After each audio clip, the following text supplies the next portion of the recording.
Sumuko na sa mga otoridad ang dalawang suspect sa pamamaril kay Police Captain Moralde matapos itong makuhanan ng CCTV ng pinangyarihan ng krimen. Yan ang balita ni Patrolwoman Veronica Lagi. Ng Municipal Police Station ang 5 suspect sa pamamaril kay Police Captain Ronald Arnold Suarez Moralde na kinabibilangan ng 3 sibilyan at 2 pulis. Ito ay dahil sa CCTV footage na nakuha sa pinangyarihan ng krimen.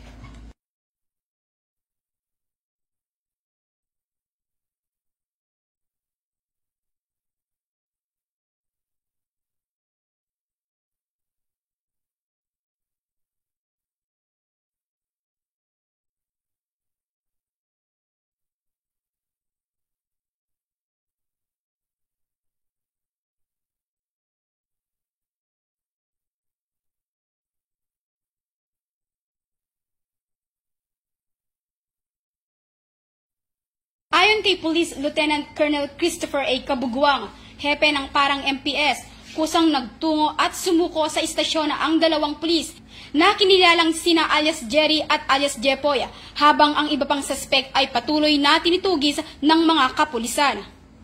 Sa tulong ng kanilang hepe, isinuko din ng 2 suspect na pulis ang kanilang issued firearms sa naturang istasyon.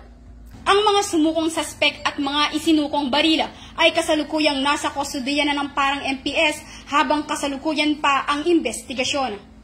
Nagpapatuloy pa rin ang isinasagawang hot pursuit operation ng mga kapulisan ng parang MPS upang tuluyan ng mapasakamay ng batas ang iba pang suspect na nasangkot sa pamamaril. Mula rito sa rehiyon ng Bangsamoro, ako ang inyong Police News Network Correspondent, Patrolwoman Veronica Lagi. Alagad ng batas, taga-taguyod ng balitang pulis.